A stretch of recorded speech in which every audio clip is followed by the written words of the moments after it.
Continuamos con el ciclo de entrevistas en el auditorio de TICMAS, la plataforma educativa que se presenta aquí en la Feria del Libro. Hoy, martes 7, tenemos, o por lo menos yo, tengo el gran gusto de hablar con Pablo Llanera, periodista, crítico académico, profesor del conservatorio.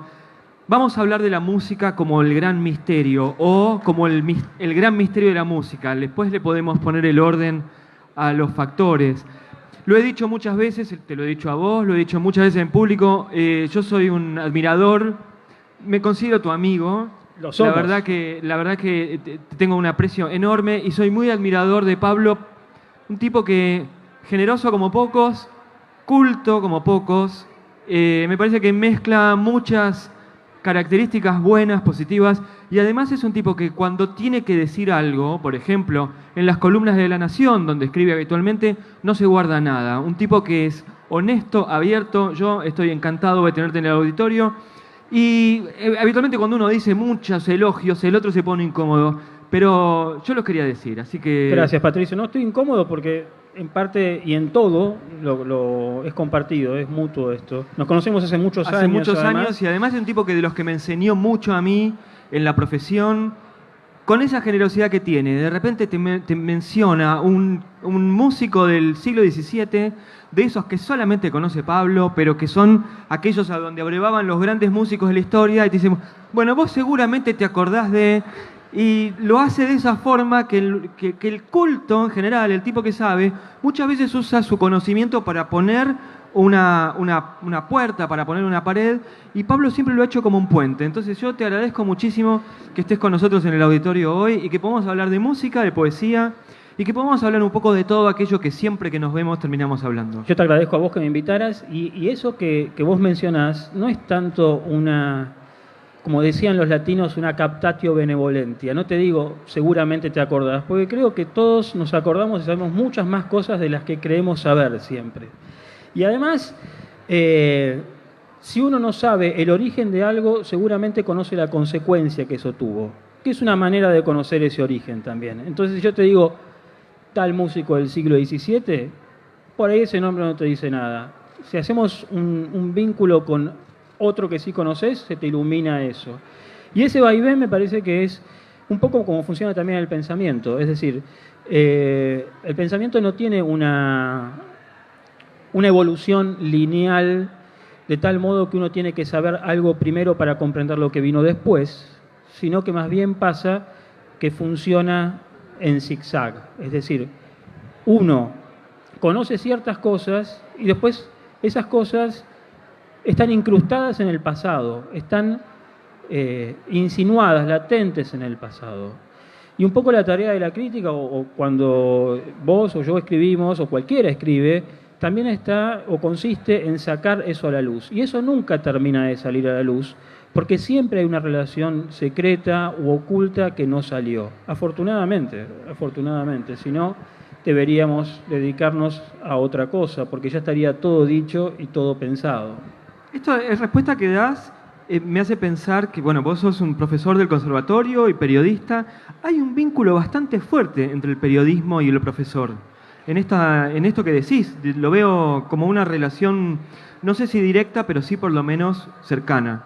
Sí, la hay. En mi caso se dio un poco de casualidad, como todas las relaciones, inicialmente, pero luego encontré que estaban menos desvinculadas de lo que yo creía. Por una razón muy sencilla. Primero porque tanto en las clases como en lo que escribo, y en esto creo que te vas a reconocer porque vos también das clases y también escribís mucho, hay como un piso de exigencia del cual uno trata de no bajar. Esto no quiere decir no hacer pedagogía o no enseñar algo, pero hay muchas maneras de enseñar algo, y para que alguien aprenda algo hay que forzarlo a que lo aprenda. ¿Te das cuenta? Sobre todo cuando son cosas que no están a la mano. Es decir, hay temas que están en el menú de todos los días. Temas, objetos artísticos, objetos teóricos, discusiones políticas, con las que nos enfrentamos cada día que abrimos el diario. Las otras requieren más esfuerzo. Y no hay que ocultar ese esfuerzo. Hay que hacer que otro se esfuerce. Pero no que ese esfuerzo parezca imposible. Porque si parece imposible, Sencillamente lo que haces es clausurar cualquier forma de conocimiento o, si querés, casi de educación de la sensibilidad. Por el contrario, si vos mostrás que hay una dificultad, pero que en el fondo de esa dificultad hay una enorme recompensa, bueno, el esfuerzo ese o ese camino, que puede ser tortuoso a veces, vale la pena. Quizás todos no lo hacen, digamos. No todos mis alumnos son iguales y los lectores, bueno, qué decir, uno no sabe quién lee las cosas que uno escribe porque no hay un contacto cara a cara como si pasa en un aula. Pero de todas maneras creo que en el fondo, aun cuando parte de lo que uno dice en la clase o parte de lo que uno escribe, aún en un medio masivo, no sea comprendido por todos, en eso incomprendido hay de todas maneras una interrogante. Y ese interrogante puede permanecer más o menos oculto hasta que ese lector o ese alumno lo recuerda, como hablábamos antes, del pasado, y hace ese camino que por ahí lo hizo con vos, pero no hubiera podido hacerlo sin vos. Hoy en los medios, todos los textos de papel de La Nación se publican online.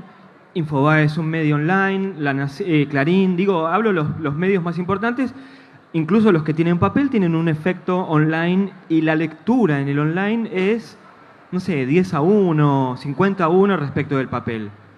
Eso también implica que el eco que tiene es distinto. El tipo que te lee en el papel te lee de una manera, el tipo que te lee en el online te lee de otra, y tiene la posibilidad de responderte. En mi caso te puedo mandar un WhatsApp, pero la gente te deja comentarios. Cuando vos haces una crítica de un concierto en el Colón, es muy probable que esa crítica no despierte la cantidad de comentarios que despierta o un manuscrito cuando te toca escribir en la columna del fondo del diario, en la columna de la página de atrás, o en la contratapa, mira, estoy hablando de cualquier manera, o cuando sacaste, por ejemplo, la nota sobre la Feria del Libro en aquella inauguración tan problemática que tuvo hace unos días Abeluto. Entonces mi pregunta es, me parece buenísimo no bajar el nivel y seguir exigiéndote, pero evidentemente hay un eco que lo cotidiano despierta mucho más. Digo, tu última columna sobre crítica de música, yo no te escribí para decirte, che, me gustó tu columna. Y la columna que escribiste sobre Abeluto, yo me sentí representado por lo que vos decías y además te escribí. Digo, el efecto de lo cotidiano provoca otra cosa. Entonces, ¿cómo haces para no perder aquel otro perfil? Bueno, por supuesto la actualidad siempre tiene un efecto mucho más masivo, porque además son temas que interesan a más personas. Y además, en el caso particular de la feria, había algo político, y cualquier cosa política de por sí genera más comentarios, más viralización que una crítica de un concierto, evidentemente. Las críticas de conciertos creo que tienen una vida sobre todo en el diario papel todavía, ¿no? Digamos, la mayoría de los lectores de las críticas son lectores de papel. Eso no quiere decir que no las lean en digital, pero es muy difícil que una crítica tenga un lugar en la home de un diario, salvo que venga Barenboim, ¿no? Y es un rato, el rato que deciden ponerlo y después viene la rotación con otro tema. Pero igualmente ahí no es la crítica lo importante, sino el la personaje persona y la que vino. actualidad, Claro. sí, que es un personaje muy conocido. En cuanto a cómo se hace para mantener eso mismo, primero creo que lo mejor que puede hacer uno es no estar pensándolo todo el tiempo. Porque si uno piensa todo el tiempo, voy a hacer un escrito que satisfaga expectativas teóricas, intelectuales, pero que al mismo tiempo también tenga una opinión contundente, y que al mismo tiempo también sea crítica, y que al mismo tiempo también genere algún tipo de fricción con algo que a uno le molesta, algo con lo que uno está en desacuerdo. Si uno empieza a calcular todo eso, es como la anécdota del 100 pies, cuando le preguntan qué pata mueve primero. Ya no puede caminar más. Hay algo que sale más o menos solo en todo eso. De todos modos, sigo pensando que al lector hay que darle, lector de lo que sea, o el alumno, lo mejor que uno tiene y aquello que uno es. Porque si no, lo que termina pasando es como esa frase de Bernard Shaw sobre los lustrabotas. Decía, lo obligan a lustrar botas y después dicen que no sirve más que para eso. Si vos al lector le das continuamente un periodismo chatarra, cuando le das una nota que se sale del periodismo chatarra, no la lee. Entonces, lo que hay que mostrar es que justamente lo que es equivocado es el periodismo chatarra. ¿A qué le llamo periodismo chatarra? Bueno, periodismo que está hecho básicamente con... Bueno, a veces la noticia impone eso, pero que está hecho con cables o está hecho puramente sin cuidado por la prosa, sin ninguna idea. A mí me parece, por lo menos algo que yo trato de no permitirme a mí mismo, es que aún en la nota más banal, y creo que va a estar de acuerdo en esto, que uno escribe, no haya por lo menos alguna idea. Esa idea puede no ser buena, puede ser discutible, es más, uno puede estar pasado el tiempo en desacuerdo con esa idea. Ahora, si no pones en juego algo del orden intelectual, yo no concibo, digamos, no veo la necesidad de escribir nada sin ese principio. Está bien, incluso en las entrevistas aparece eso, ¿eh? Mucho en las entrevistas. En una entrevista, los lectores pues no se dan cuenta de la cantidad de elementos del orden del pensamiento, del orden intelectual, que la persona que hace la entrevista pone en juego en una entrevista. Porque pasan inadvertidos, porque las preguntas por ahí son justamente lo que debe ser casi invisible. Pero al mismo tiempo no existe una buena entrevista si el que hace la entrevista no pone en juego algo de eso. Entre otras cosas porque no genera ningún reflejo, ningún eco ni ninguna respuesta. ¿Te acordás la frase de Zappa, la que decía la crítica de rock es gente que no sabe escribir, escribiendo para gente que no sabe leer? Y tenía una frase más, gente que no sabe escribir, entrevistando gente que no sabe hablar para gente que no sabe leer. Bien. ¿Y cómo es esa relación, pero en la música filarmónica, en la música clásica? Es una buena pregunta, pero por esto es una buena pregunta, porque creo que hay una superstición que consiste en creer que todo el público que asiste a conciertos de música clásica, o como le queramos llamar, porque la música clásica ya es una palabra de por sí muy compleja, que incluye fenómenos que van del siglo XVI al siglo XXI, y todo eso sigo llamándose música clásica. Ya no hablamos de música clásica como el periodo del clasicismo, por supuesto. Hay una superstición de que esas personas, ese público, es en general más formado. En parte es cierto, y digo en parte porque hay un sector de ese público que asiste a esos conciertos que están mucho menos formados de lo que ellos mismos creen, ¿no? Que incluso están mucho menos formados que públicos que escuchan otras músicas, ¿no? Y esto vale también para los críticos. Los críticos que hacen, no viene al caso dar nombres, pero también muchos críticos creen que porque escriben sobre ese objeto prestigioso, altamente especulativo, porque la música clásica se caracteriza en general por una alta especulación estética y musical, en el sentido del manejo de los materiales, por el solo hecho de escuchar esa música o por el solo hecho de escribir sobre ella, los convierte automáticamente en personas más cultas que el resto, aun cuando la palabra culto sea muy también problemática. No creo que sea así.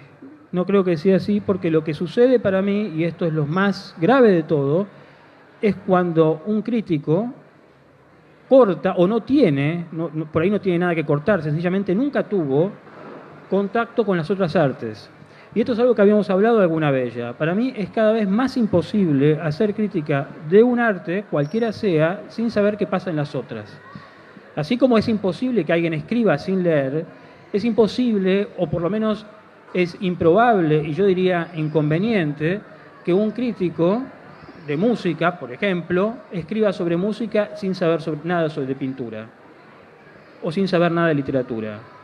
Del mismo modo que creo que una barbarie equivalente ocurre cuando un crítico de artes visuales, salvo por el hecho de que acá en Argentina ya no hay crítica de artes visuales, no sabe nada de música, o no sabe nada de literatura, o porque no leen, o porque no les interesa escuchar música. Y ese tipo de pregunta, que también es, para mí, es especialmente válida en arte contemporáneo, pero podría haber sido válida para el arte del pasado, hace que cada vez más yo tienda a no reconocerme como crítico de algo, sino como crítico en un sentido más general. Esto no quiere decir caer en el cualquierismo de hablar sobre cualquier cosa y sobre cosas que uno no domina. Creo que hay cantidad de problemas estéticos y artísticos, y eso es lo que más me interesa a mí, que aparecen con distintas configuraciones formales en artes muy diferentes.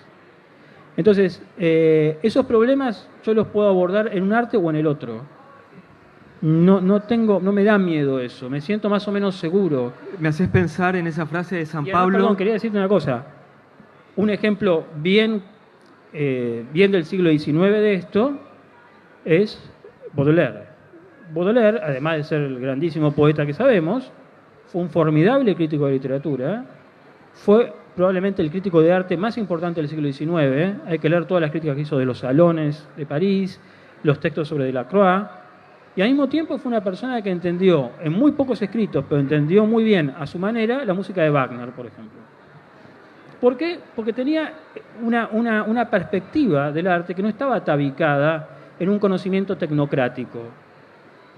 Desde luego que esto requiere un esfuerzo también, es decir, si vos querés ponerte a hablar sobre pintura y no sabés qué diferencia hay entre un óleo y una acuarela, por decir una barbaridad, bueno, difícilmente pueda decir algo interesante. La música en ese sentido acepto que presenta mayores dificultades o obstáculos porque es un lenguaje que requiere un aprendizaje quizás más lento. Pero los problemas en muchos casos siguen siendo los mismos. Prefiero escuchar a San Pablo. No, pero decía, me hacés acordar al epígrafe que tenés en Componer las Palabras, un libro que salió por la editorial Gourmet Musical, que arranca diciendo que escuchó palabras inefables. Sí. Y esa relación entre música y pintura me parece que es la relación de lo inefable también, ¿no? Absolutamente, porque ya para volver a lo que vos decías al principio, en cualquier arte hay un fondo que permanece misterioso. Y el misterio es lo contrario, como habíamos hablado alguna vez, del secreto o del enigma. Es decir, el enigma se puede resolver. Digamos, Edipo descifró el enigma de la esfinge. El secreto es algo que uno puede guardar durante un tiempo. Tal vez sale a la luz. El misterio no se resuelve nunca. Si una obra de arte se fundara solamente en el enigma o en el secreto, se nos agotaría más o menos rápido. Dado que se fundan, creo yo, en el misterio, bueno, esa es la razón por la que seguimos escuchando una obra de Marin Maré, que es un compositor del Renacimiento, o seguimos viendo una pintura de Giotto, que es un pintor del Trecento, o seguimos escuchando a Schoenberg, porque hay algo que se vuelve inagotable. Y en cuanto a esta relación que vos decías, es interesante porque el libro es sobre música y lenguaje, pero perfectamente podría hacerse un libro equivalente sobre música y pintura o sobre música y artes visuales. Y hace un tiempo, largo tiempo, tropecé con una frase de Hofmannsthal, que es un poeta y escritor austríaco de la Viena de fin de siglo. Es muy breve, muy simple y muy compleja. Dice, la música transforma el tiempo en espacio y la pintura transforma el espacio en tiempo. Esto, que puede parecer un juego de palabras puramente simétrico, tiene un fondo inagotable y de una verdad muy sencillamente dicha y a la vez complejísima. Digamos, cuando uno ve una pintura, hay una temporalidad que pide ser liberada, por más que uno capture la pintura o el cuadro de un golpe de vista. Y al mismo tiempo, una música que, igual que el poema, igual que la novela, igual que el cuento, tiene una extensión, necesita el tiempo para realizarse. Uno lee un poema y el poema se realiza a medida que lo vamos leyendo. Hasta que no llegamos al final, el poema no se cerró, ni hablar una novela. Pero al mismo tiempo, ese desarrollo en el tiempo, esa extensión, genera un ámbito, genera un espacio, que es un espacio de orden espiritual, no es un espacio material. Y sin embargo, es un espacio en el que habitamos. Cuando uno escucha una canción, durante el tiempo que dura la canción, aun cuando sean 3 minutos, 4, 6, uno habita en esa canción como si fuera un ambiente, como si fuera un ambiente. Y de la misma manera, del mismo modo, cuando uno contempla un cuadro, una pintura, esa pintura tiene una vida que continúa más allá de nuestra contemplación. Gana una dimensión temporal, ¿no? Entonces me parece que la frase de San Pablo respecto de lo que no se puede reproducir o no se puede contar, tiene que ver con eso mismo. Hay algo en la experiencia estética de la que participa tanto el espacio como el tiempo, que es lo que hace que la obra de arte exista. No hay obra de arte sin espacio y tiempo, del mismo modo que no hay seres humanos sin espacio y tiempo. Somos seres en el espacio y en el tiempo. Hay algo en esa experiencia que es irreductible. Yo no sé si leíste Stoner, es una No novela, lo leí, pero sí sé más o menos cómo pero viene es la una mano. novela en donde el personaje, que es un chico que está estudiando ingeniería, tiene una clase de literatura y tiene un momento de epifanía en esa clase, cuando se da cuenta que hay palabras que no alcanzan para decir lo que tiene que decir. Y cambia la carrera, deja de estudiar ingeniería y empieza a estudiar literatura, ¿no? Justamente cuando se da cuenta que hay algo que no puede decirse. Exactamente. Pero es que si no hubiera algo que no puede decirse, no hay razón para escribir. Digamos, creo que escribimos todo el tiempo para darnos cuenta de que hay cosas que no podemos decir. Pero la única manera de darnos cuenta de eso es escribiendo. Y seguir escribiendo y seguir dándonos cuenta de que hay cosas que no podemos decir y que nunca vamos a poder decir. Ahora, sin ese límite que uno ilusoriamente cree que en algún momento va a franquear, pero realmente sabe que nunca va a poder vulnerar, no tiene sentido escribir. De la misma manera que siempre hay algo en cualquier, volvamos a la pintura, en cualquier pintura, que no es lo que el pintor quiso hacer. No es una cuestión de intenciones, es una cuestión de fracaso. Pero no un fracaso en el sentido de la capitulación. Digamos, bueno, me rindo. Más bien todo lo contrario. Ese tipo de fracaso en el que uno quiere persistir una y otra vez, porque es lo que hace que alguien sea artista. Los que no son artistas y simulan serlo, son los que creen que dijeron todo lo que querían decir. Creen que dijeron algo. Es más, creen que dijeron algo que puede ser comprendido en los mismos términos que ellos lo dijeron. Esos, para mí, son impostores. Y está lleno de esos. Está lleno, porque no se dan cuenta justamente de esto que vos decís.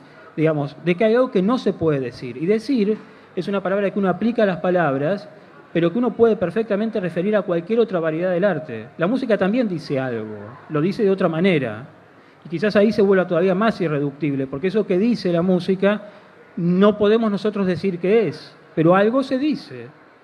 Por alguna razón, mucha gente escucha distintas músicas y muchas veces la misma música. No es solamente una cuestión sentimental, es que esa música dice algo y dice cosas distintas cada vez. ¿Por qué la música romántica es tan cercana y otras músicas, por ejemplo, vos mencionabas a Schoenberg, porque esa música no nos despierta lo mismo, es más la vemos como una música más intelectual, más de experimentación? Bueno, por una razón muy sencilla, porque lo que vos decís música romántica, que es básicamente la música de fines del siglo XVIII y parte del XIX y te diría inicios del XX, muy tempranamente. Acá hay una cuestión un poco técnica, pero está fundada en lo que se llama el sistema tonal, el orden tonal, es decir, hay tonalidades, hay modos mayores y menores. Esos modos mayores y menores generan un tipo de jerarquía en la escucha. Hay sonidos principales, acordes secundarios. Hay un elemento expresivo muy poderoso que es la disonancia. En la medida que hay una jerarquía, lo que se sale de esa jerarquía provoca justamente una disonancia, eso que parece que no suena mal, pero al mismo tiempo es lo que provoca la mayor expresividad, ¿no?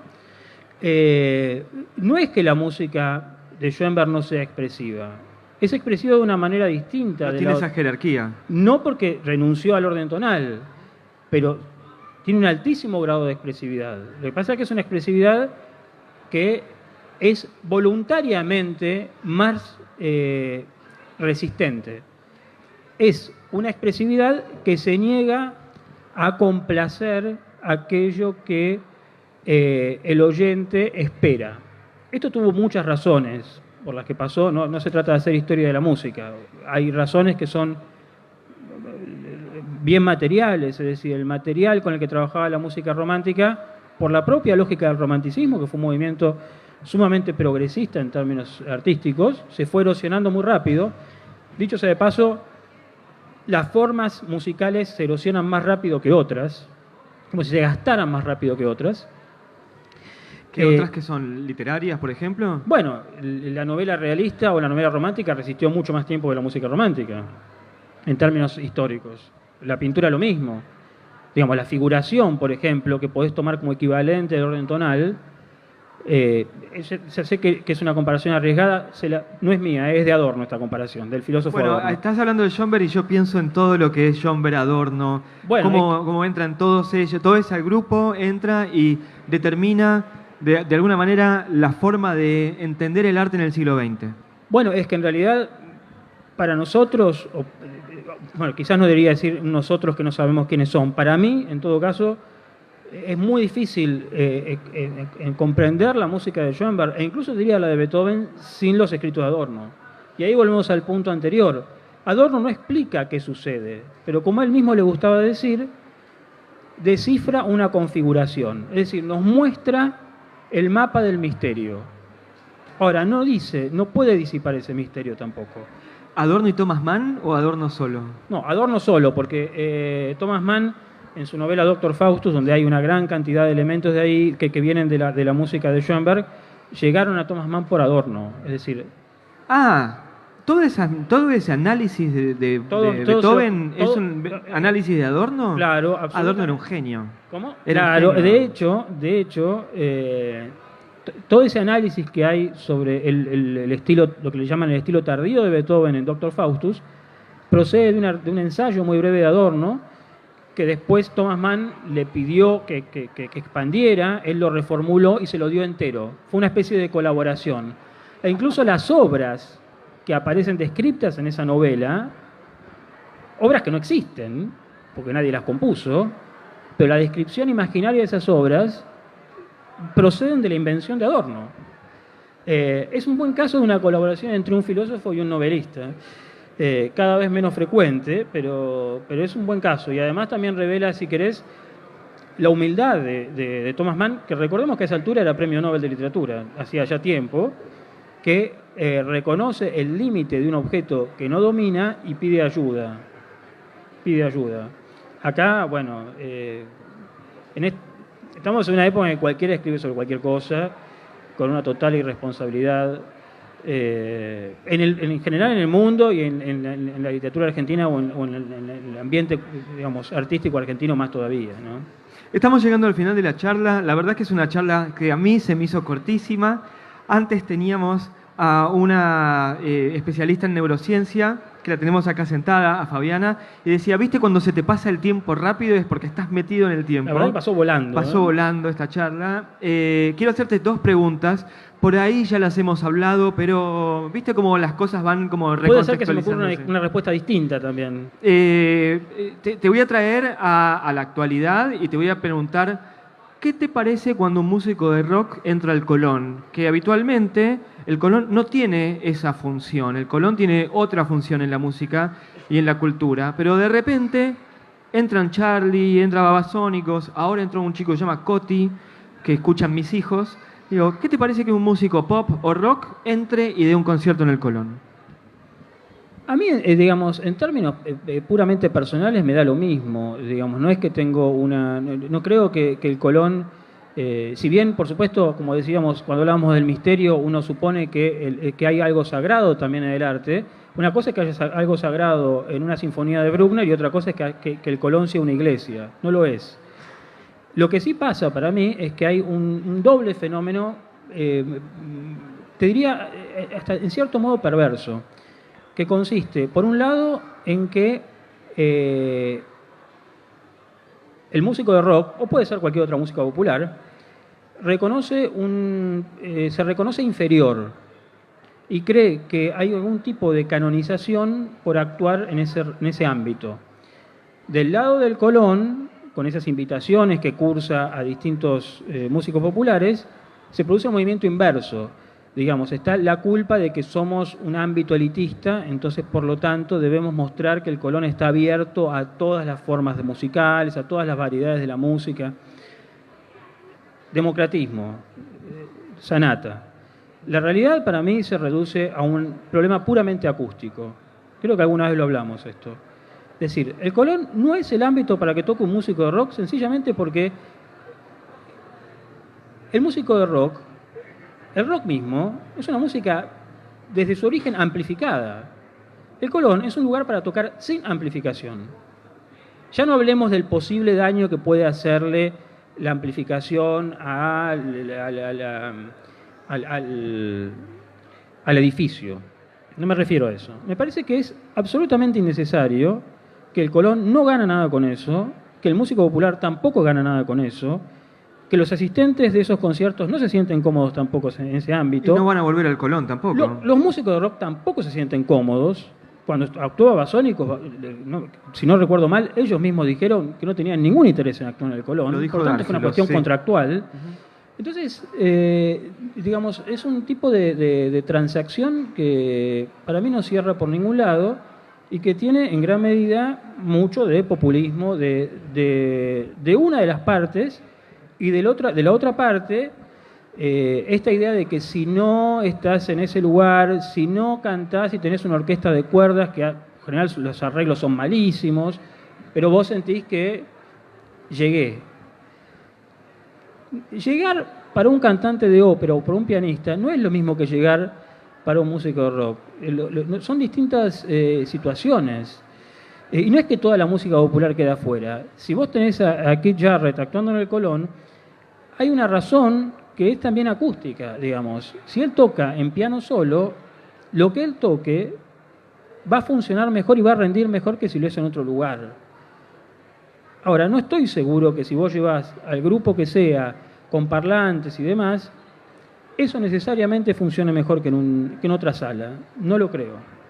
¿Y la relación entre el Colón y el Kirchner, la ballena azul, cómo se está dando? Cuando surgió la ballena azul, cuando el Correo se convirtió en el Centro Cultural Kirchner, Pablo escribió un artículo muy importante que salió en tapa en La Nación y explicaba lo bueno que tenía, porque de nuevo el Kirchner lo que hizo fue acentuar la división entre kirchneristas y antikirchneristas.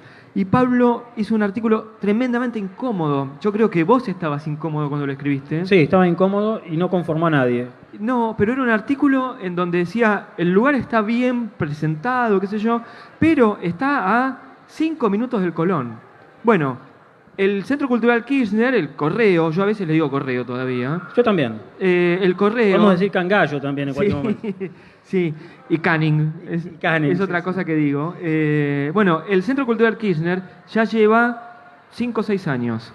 ¿Cómo es la relación en la ciudad de Buenos Aires teniendo 2 colones entre el Kirchner y el Colón? Primero creo que el gran problema que se produjo con el CCK fue una cuestión nominal, ¿no? Para empezar. El problema, lo que generó más irritación fue el nombre y además una muestra que había en ese momento dedicada a Néstor Kirchner en una de las salas. Luego está el problema del auditorio, ¿no? La Ballena Azul, como vos decís, es un auditorio sinfónico. La manera en que compite con el Colón hay que verla en distintos planos. Por un lado, creo que es una conquista para la ciudad tener una sala sinfónica de esa categoría. Realmente es una gran sala sinfónica. Es una muy buena sala con un comportamiento acústico extraordinario, con un órgano extraordinario. Luego hay diferencias con el Colón, porque el Colón es una sala lírica también. Vos en la Ballena no podés hacer una ópera, por ejemplo. Sí podés hacer conciertos sinfónicos. Hay una cuestión de capacidad también. El Colón tiene más capacidad que el Kirchner. Pero además creo que hay una diferencia que es más complicada y que está empezando a salvarse o solucionarse en cierto modo, que es que hasta hace poco el CCK ofrecía todas sus actividades gratis, mientras que Colón no. La situación del CCK con una sala de alto nivel, con invitados internacionales de alto nivel y gratis, me parece que empezó a provocar una distorsión en el ambiente musical, y no solamente en el Colón, sino también en las asociaciones privadas de conciertos, como el Mozarteum, como Nueva Armonía, porque es una competencia imposible de sostener. Es muy difícil para una asociación privada competir con el Estado, en este caso el sistema de medios.